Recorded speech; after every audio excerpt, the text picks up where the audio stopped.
So then it's time to move on with the senior action now for the first time today in this round 2 of the Rotax Max Euro Challenge. The cars are just about to be released onto the circuit, and Chris, this is the way the grid lines up. Absolutely, in pole position, the almighty smiling Leonard Hugenboom in kart 218. Yep, sorry, turn the mic on, that's better.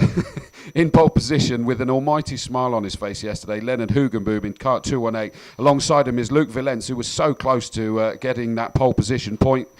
0-0-1 behind, so I'm sure he's slightly frustrated. On the second row, we've got Alessandro Trombelli and Brett Ward. Row 3 sees Christopher Drayspring and Adrian Renaudin. On the fourth row, Maurizio van der Laan and Luke Varley. Karol Dabski and Jai Najar, that we were just talking about there, is on the fifth row. Row 6 sees Tom Grice and Joel Deptuch. On the seventh row is Jakomati Paulin and Oliver Askew. Row 8 sees Martin Mortensen line up against second in the championship, John Stewart. So expect to see him move up through the crowd. Gary Donnelly and Luke Montfort on row 9. Row 10 is Gabriel Delgado Barrios, all the way from Peru, and Mikhail Stepinski. And on the 11th and final row, Jake Craig and Mick Vischoffer. Mick Vischoffer with no time against himself because he wasn't able to set a flying lap yesterday, so he's going to be coming through. But that are your 22 starters, and they're on their second of their warm-up laps, and we'll see them starting to slow down, I assume, even though they're kind of rather spread out at the moment, Matt, but I'm assuming they're going to get themselves Noah's Ark 2x2 very shortly, as the marshal stands right in the way to slow them down. That's a very brave marshal. They are brave in Italy. They like to get right involved with the action, so a little bit of slowing down going on now as they work their way through the slight chicane there at turns 7 and 8, and then we get a marshal down at the first of the hairpins with the yellow flag, so that's another chance to slow everybody down, and then you move into the final section of the track where everybody needs to be in perfect order, side by side, before we can get the race underway. We mentioned they need to go through their grid hatchings. There's a set line that the cart needs to go through. If you're offline there, we will not get a start, so you have to be very, very precise in the way you position your carts here for the Rotax Max Euro Challenge. But some quick guys to look out for, as we've said, towards the front. The quickest in qualifying yesterday, Leonard Hugenboom, is going to be one of those men who should accelerate from the line. He'll have the inside run down towards turn number 1, and we'll see if those behind Alessandro Trombelli and of course Christopher Drayspring from rows 2 and 3 can work their way through. But it looks like a pretty good formation, and we're about to go racing for 11 laps, Chris. Yeah, they had to work hard, the marshals there, though. I think they were resisting lining up, but I think they've got them there eventually, and they're taking this very slowly, aren't they, Matt? Ready to take the green lights, or the lack of red lights, more to the point, should I say. And they're coming now onto the grid positions. Are they going to be released to get this 11-lap race underway? They are indeed, and they go charging down towards the first corner. And are we going to see a clean first corner this time? No, there's 2 of them that have spun off on the exit, but it looks like both of them have managed to get going again, which is good news. And in the lead at the moment is kart number 218. It is our pole man, Leonard Hugenboom, still just about holding on to that lead, but not by an awful lot, Matt, because it's frankly from first down to 20th that are a line astern still. They certainly are. There's a bit of ducking and diving, as you would expect, down at turn number 6. It looks like Luke Wilhelms from the outside of row 1 has managed to hold on to second place, which is a grand job, because normally you're under attack from the inside in towards turn 1. So Luke Wilhelms is up there in what's going to be second place, and look at the attack now for third place. Everyone wants to be there, and it's going to be a defensive line in towards the hairpin. So this is really good to see the action for third place. The top 2 of those trying to break away now within the lead of this one. It's Leonard Hugenboom, second place then for Luke Wilhelms. Up there in third place at the minute, it's going to be, by the looks of it, possibly Alessandro Trombelli, unless he was pushed wide at that first corner. No, he's still there in third. Adrian Renaudin is fourth, and watch out for Brett Ward as well. Kart 207, he's had a bad start, but now he's trying to claw some of these positions back. In fifth place at the minute, he's really working hard now as he turns his way on towards the back straight, down towards turn 6, and it's still the top 2 who look the most threatening at the minute. Yeah, definitely. Luke Villens in second position. It's all over the back of Leonard Hugenboom. It looked like he was pretty much being towed by him, like they'd got stuck together. That's how close they were. He's lining himself up, trying to find that position, but Leonard Hugenboom is just on rails, frankly, making sure there is no opportunity for second position Luke Villens to get himself past. It looks like the 2... Wow, John Stewart. We were talking about John Stewart having to work his way up from 16th on the grid. He was one of the ones that was caught up in that first corner accident.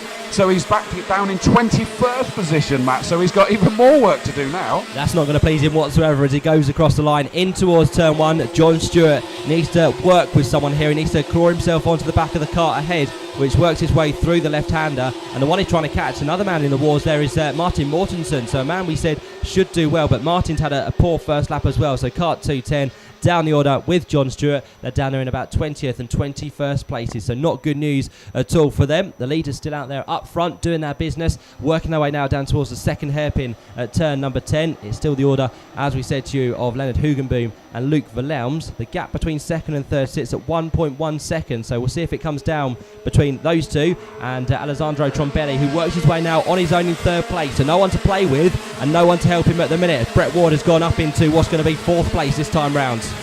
Adrian Renaudin's down to 6th because Maurizio van der Laan's managed to jump himself up into 5th position. That's kart 225, just ahead of the rather lovely blue all kart overalls and helmeted Adrian Renaudin.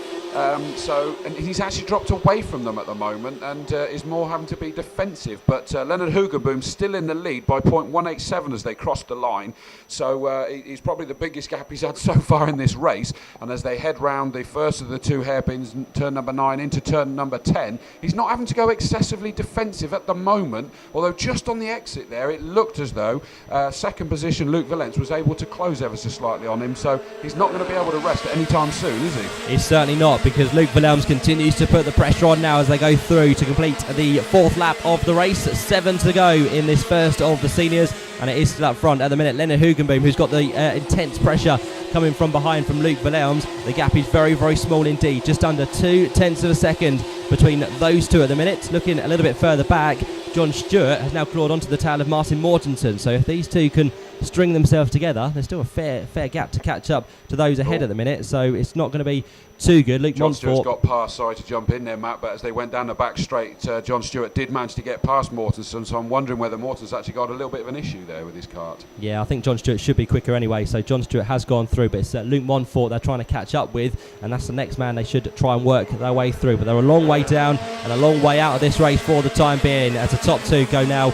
on to what's going to be their 6th lap of the race. They work their way in towards turn 2, and still pretty similar gap that time round, just over 0.2 of a second this time, and they're in third place. Alessandro, in fact the gap has extended as well, 1.2 seconds it now sits between second and third. Although look at the man in fourth place, Brett Ward, he's not too far adrift here, so Brett is looking to get himself into the top 3 places. He's done well to claw his way back after dropping down a couple from the start. Started 4th on the grid, of course, but Brett Ward is now one to watch out for. Let's see if he can make a move down at the hairpin at turn 9. Not quite close enough at the minute, so he sits there. He'll have a look. He'll see what the man in front of him, Alessandro Trombelli, is doing, and maybe within the next 6 laps he should manage to get his way through into third. Amazing that our leader has actually managed to make a bit of a break there. It changes in an instant here, which is why we love the karting. But it's amazing to see, Matt, that the top 4 exactly as they started. That's not usual in karting, let's be honest, but somehow it still is. It's Hugenboom from Wilhelms, from Trombelli, from Ward. That was how they started. That is how they're running. But as you say, 3rd and 4th, I'm about to be joined by the 5th position, Maurizio van der Laan. He's done well, started 7th, up into that 5th position, and he's now made it a 3-car train from 3rd back to 5th.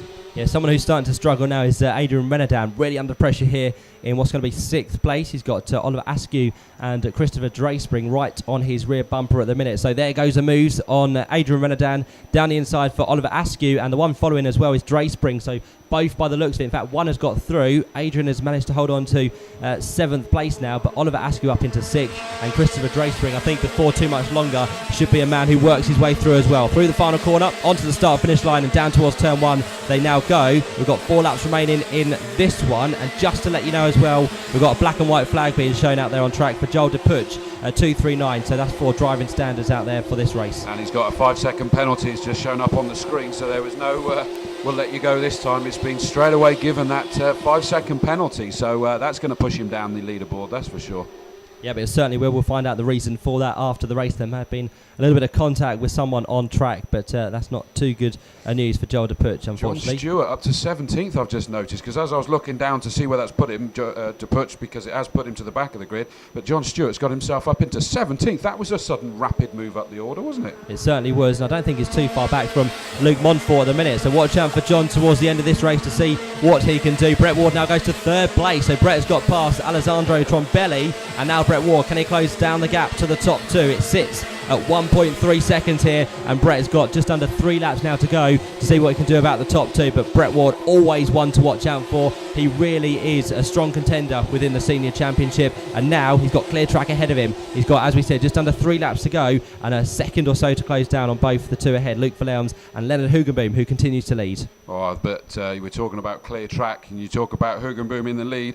That's where there is no clear track at all, because those two are absolutely closed back up again. We thought that Hugenboom had managed to break that toe and possibly scamper off ever so slightly into the distance, but not anymore. Look at this as they come through the final corner onto the start-finish straight to have 2 laps remaining. So they go on to their penultimate lap, and look at that second position. Luke Verlelms is all over the leader. Leonard Hugenboom has the performance, the optimum performance of Hugenboom's car pass now, but I don't expect the driver's ultimate performance. He's been defending fabulously, hasn't he, Matt, throughout the whole of this race? Yeah, we cannot falter that man up in the front of the field at the minute. Leonard Hugenboom doing a sterling job to lead this one from start to finish at the minute, but be wary of Luke Verlelms, because you can be assured he'll try something towards the end of this race, which is now not too far away. Just under 2 laps to go. The top two work their way down towards the hairpin at turn number 10. Third place still for Brett Ward. Fourth place is Alessandro Trombelli. And watch out for the man in fifth as well, Maurizio van der Laan, because Maurizio could have a last lap lunge as well. Not too far adrift at the minute to see if he can work his way a little bit higher up, but it's definitely towards the front. We need to watch the top two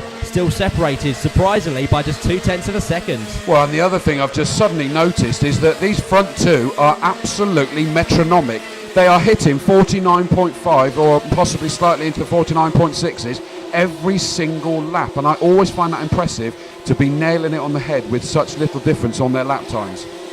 Yep, so watch out for these two now. They're on the final couple of corners of this first senior race of the day. It's still Leonard Hugenboom that leads. I don't think Luke Verlelms has got enough there. Is the gap just a little bit too distant now for Luke to dive down the inside. So I think he's blown his chance. He didn't really have a chance, but Leonard Hugenboom has been absolutely faultless in this race. He comes through the final 2 corners. Leonard Hugenboom is about to take the first senior race win of the day. The checker flag is shown to him, and it's going to be Leonard Hugenboom in kart 218 who takes the spoils after starting from pole position. Second place then goes for a hard charge in Luke Verlelms.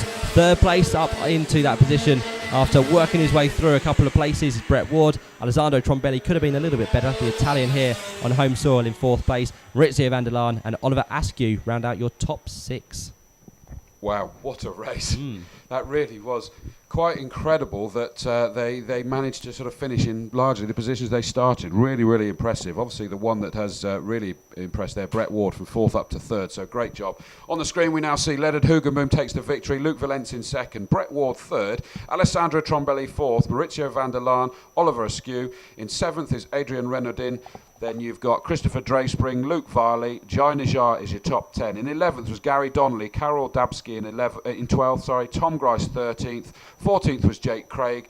15th, Gabriel Delgado Barrios, Luke Montfort, John Stewart up to 17th, Martin Mortensen, Mick Vischoffer, Joel DePuch, Michael Stepinski, and the final finisher, although it says not actually finished, was Giacometti Paulin, so actually only completed the 1 lap. So unfortunately he didn't make it through to that race, but a fabulous victory for Leonard Hugenboom.